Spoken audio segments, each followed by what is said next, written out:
Okay, my lovelies, Kitty Mama here with chapter 6, and it's called Reunions, but a little recap. So, as you know, Lucia decides to go on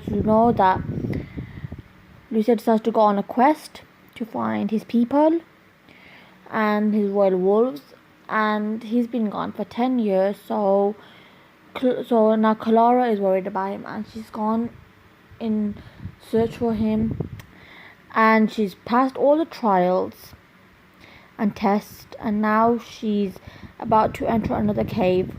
So let's get started. So this is called Reunion, chapter 6. I followed the river to the waterfall and went to the right side and placed my moonstone on the right hole of the waterfall.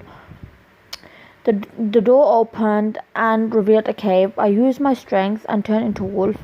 I saw paw prints and smiled. It smiled at Lucia. I followed the trail and came out on the other end of the mountain.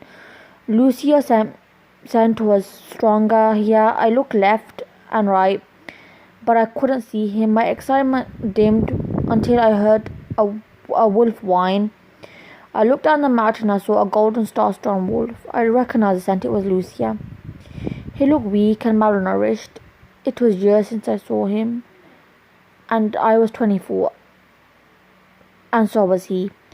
I went down the mountain, and then I noticed his foot was stuck in a wolf trap. I was asleep. It was bleeding. My heart fell. I conjured my power and healed his foot, but I could see him weak. I found fruits, vegetables, and berries. I had ingredients with me in a backpack. I lit a fire and changed from wolf to human, and Lucio also changed in his form from wolf to human. He looked so different. His tan was darker, his abs were harder, his face was covered with a beard. I could hardly recognize him until I looked into his eyes and saw the starriness and hypnotic pull I felt the first time we met in college. He looked at me funny, like he didn't recognize me. Well, it wouldn't worry me. It was 10 years ago since we met, and Josh was only a few weeks old. After staring at me for a few hours, Lucia started to say something. I waited for his question, and he finally spoke in his Spanish accent, coming through with the hoarseness, probably from being thirsty. I gave him water, and he said thank you, and drank it hungrily. Had made soup, a raspberry dessert. I had bread, so we had bread and soup. I walked up to Lucia and offered him. He took it happily. He ate it so fast, then he asked for another plate and another. After he was done, he said thank you in that Spanish accent that drove me crazy. He paused and asked, "Who are you, señorita? You seem familiar. Who are you?" Replied, "But obviously I look familiar, Lucia. You know me. It's been years since we saw each other. We were only 18 and engaged to be married before you went off on your journey." Lucia and I looked shocked as he finally recognized me. "Oh, my Santo Jesus, Clara, it's you. Oh, Cristo, how could I forget you, señorita? Forgive me. I am a stupido idiota. I can't believe I forgot the woman who controls my heart. How have you been, mi amore? You have grown up to be as beautiful as ever." I blushed a bright scarlet and replied, "I have been okay. I waited 10 years for you, Lucia. I missed you every day. Not one day went by when I never remembered you. When I never received any letters, I thought you were dead. Lucy, I broke down. I felt like my life was over, but then I saw Joshua. I felt strength to live for his sake. I carried on living for our son." Lucy looked at me with sadness in his eyes, and tears escaped before he could clear them away. He started to cry and kept saying to me how sorry he was and how bad he felt when our son and me needed him. He grabbed my hands and kissed them as if it was holy like the Bible, and he asked me,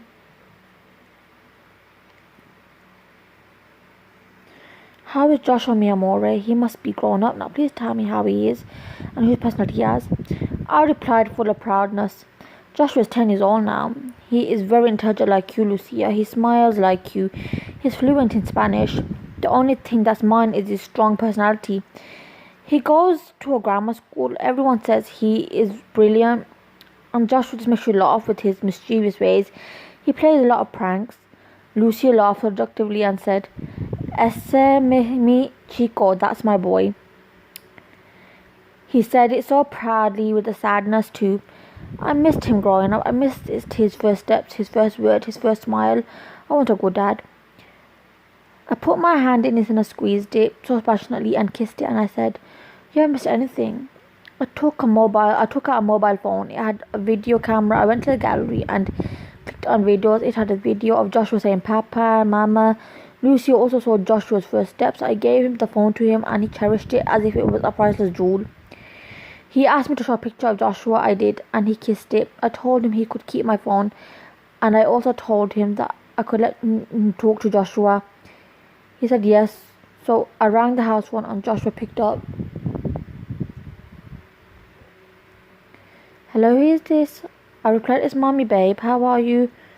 Joshua got excited and replied, "Hi, Mommy. I'm okay. Me and Grandpappy were growing flowers in Grandmama's greenhouse. She made Papa's favorite strawberry cookies. She made some yummy milk and we had some lemon ice pops." I was going upstairs now to sleep. I have a grammar test this morning. Grandmama says, "Remember to pray in church before I go to school." "How are you, Mama? Did you find Papa? And when are you coming home?" I was laughing and crying at the same time. I replied honestly, "I'm okay, baby. Mommy's fine. I'm just stuck somewhere. I got lost, so I don't know when I'll be home, babe. I'm happy to see that you had a lot of fun and a lot of sweets, but I have a surprise for you. Would you like to know?" Joshua started laughing and said, "Yes, Mama, please tell me. What's the surprise? Tell me, please." I then replied, "I found Papa. Do you want to talk to him?"